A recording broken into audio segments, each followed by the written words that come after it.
Queen Camilla's nearly lifelong love for King Charles left a lot of damage in its wake. From being labeled one of the most despised people in Britain to making an enemy of a monarch, these are the sad details of the controversial queen's life. While the marriage between Camilla and King Charles is the second for each of them, the couple had met long before each of their first marriages. In fact, Camilla and Charles first met back in 1970 through a mutual friend. Both Camilla and Charles were in their early 20s at the time. While the couple hit it off right away, Charles' service in the Royal Navy made a serious relationship difficult. At the same time, they were reportedly skeptical that the relationship could work over the long term, since Camilla didn't come from an aristocratic family. As such, the couple's relationship ended in heartbreak in 1971. Camilla eventually married Andrew Parker Bowles in 1973, and Charles married Lady Diana Spencer in 1981. However, it was clear that the two still loved one another. On top of that, both experienced problems in their marriages that prompted them to reunite several times over the years. Their first alleged affair was in the late 1970s when Camilla was married, and the second was in the mid-1980s after Charles had married Diana. To make matters even more complicated, both Camilla and Charles were raising children with their respective spouses by 1984. In 1992, then Prince Charles and Princess Diana separated. While Buckingham Palace insisted the two didn't have plans to divorce, the public was understandably skeptical considering the gossip surrounding Camilla, Charles, and their affair. In fact, Diana had even confronted Camilla by this point. During an interview from National Geographic's Diana, Her True Story, Diana says she told Camilla, "I know what's going on between you and Charles, and I just want you to know that. Don't treat me like an idiot." Well, there were 3 of us in this marriage, so it was a bit crowded. The fact is that Camilla and Charles never quit their years-long affection for one another, and this ultimately ended in Camilla's own divorce. However, as the prince's marriage was much more public, his separation from Diana angered many people. What's more, Camilla was cast as the reason why their marriage fell apart, and the media even labeled her Britain's most hated woman.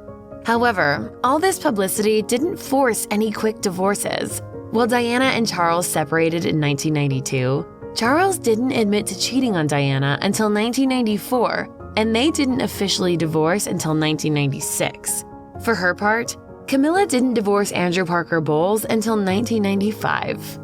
While then Prince Charles didn't publicly confirm his relationship with Camilla until 1994, leaked phone calls in 1993 all but confirmed it. At this time, Charles and Princess Diana were already separated, which Diana stated was due to his affair with Camilla. However, the phone call recordings added an embarrassing layer on top of the complicated situation. Nicknamed Camillagate and Tampongate, the leaked phone calls reportedly took place in late 1989 and seemed to highlight a full-fledged affair while both Camilla and Charles were still married to other people. As the name suggests, the phone calls were intimate, with the couple also declaring their love for one another, as well as making playful jokes. The moment was even significant enough to be dramatized in Season 5 of The Crown on Netflix. I'm in the bedroom. In bed?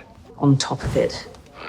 Lucky old bed. Throughout their long history, this was likely one of the most mortifying moments for Camilla and Charles.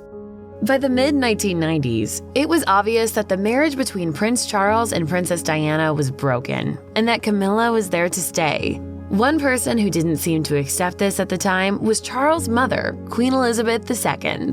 According to People, Charles was so careful around his mother when it came to Camilla that he only approached her about the relationship after Diana's death in 1997. However, the Queen's response was less than what Charles and Camilla were likely hoping for.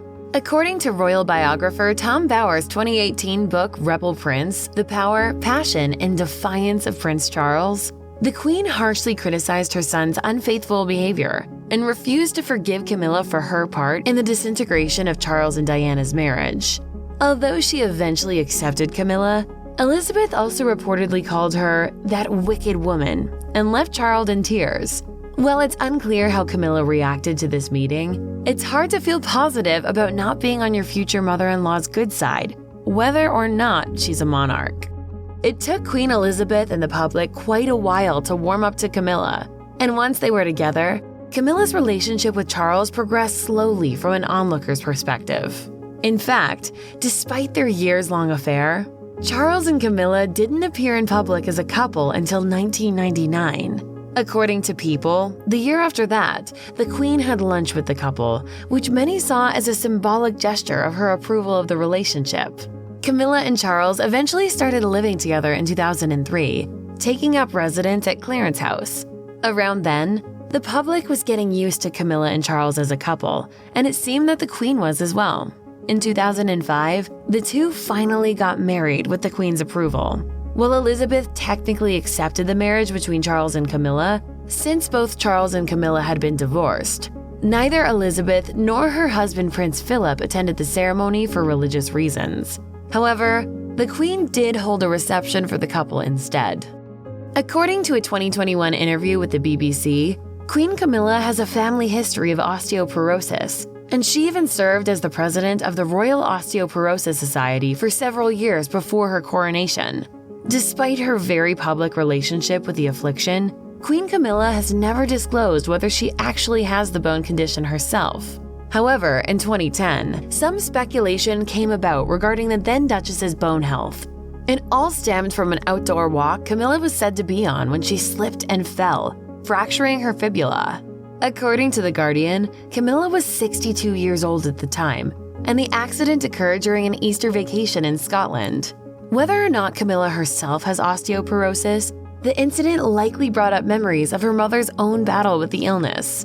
In a 2011 essay from Camilla, she wrote how her late mother, Rosalind Shand, lost 8 inches in height and could barely eat or breathe toward the end of her life as a result of her diagnosis. Camilla recalled, "I believe that the quality of her life became so dismal and her suffering so unbearable that she just gave up the fight and lost the will to live." Sadly, Camilla's mother passed away at the age of 72 in 1994. 2010 proved to be a year of frightening incidents for Queen Camilla. Several months after her fall in Scotland, she and the then Prince Charles found themselves in the middle of a violent protest. In December of that year, the couple were in London when student protesters attacked the Rolls-Royce they were riding in on their way to the London Palladium. Here, some of the protesters threw paint and rocks at the vehicle, even surrounding it at one point amid the chaos. According to The Guardian, a witness named Ben Kelsey reported that there were between 400 and 500 people protesting in the area. He explained, "Charles and Camilla looked quite relaxed at first, but when they saw how many people there were, they began to get worried. A few seconds later, the area was packed with police. It was complete chaos."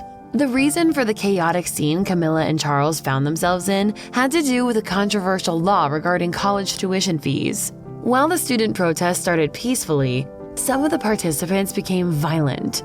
In all, The Guardian reported that 38 people were injured, though Camilla and Charles were not counted among the wounded. A few years after Camilla's accident, her brother, Mark Shand, suffered a fatal fall.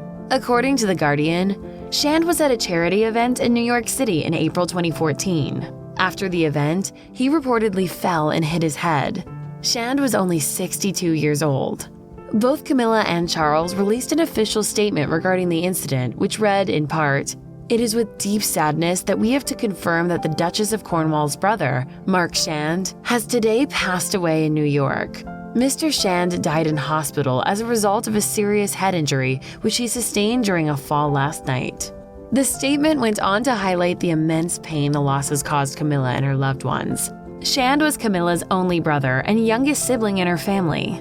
He was a writer, traveler, and conservationist who had founded a charity called Elephant Family, which aimed to help save Asian elephants. According to The Mirror, Camilla's eldest son, Tom Parker Bowles, divorced his wife in 2018 after nearly 13 years of marriage and 2 children. He fell in love with another woman named Alice Prokopi, who also had 3 children of her own. She was also a writer and a journalist. The two seemed to hit it off right away, and the relationship was getting serious. Tragically, though, Prokopi died from cancer just 2 years after they started dating. A friend of Parker Bowles told the Daily Mail that the pair had had a very happy relationship, and Bowles was heartbroken by the loss. The pain was felt throughout their family, as Camilla is reportedly very close to her eldest child. Another tragic detail of the circumstances surrounding Prokopi's death is that the cancer may have been missed due to lockdown measures related to the COVID-19 pandemic. A friend of Prokopi told the Daily Mail that Alice wasn't properly diagnosed until late into the summer of 2020, and by that point, it was too late to save her life. It's no secret that the relationship between Prince Harry and the rest of the royal family has been strained for several years. In 2020, Harry and his wife Meghan Markle left their duties as working royals and moved to California. However, since then, Harry has come out as a strong critic of his family, detailing many of their internal issues in his 2023 autobiography, Spare. In this memoir, Harry explores many details of his experience in the royal family, including what it felt like to be the second to his older brother, Prince William. His life is planned out for him, whereas for the Spare, that's not really what you should do. Parts of the book also reflect on the loss of Princess Diana and his complicated relationship with his father, King Charles. He wrote that Charles had allegedly even made a joke about his birth to Diana, referring to William as his heir and Harry as his spare. Harry wrote that after delivering his morbid comment, Charles went off to spend time with his, quote, girlfriend, who was presumably Camilla.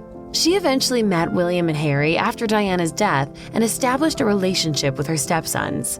While writing about the period in which Camilla hired a public relations firm to help transform her reputation after her affair with Charles came to light, Harry referred to his stepmother as dangerous. When asked what he meant by this in an interview for 60 Minutes, he explained that made her dangerous because of the connections that she was forging within the British press.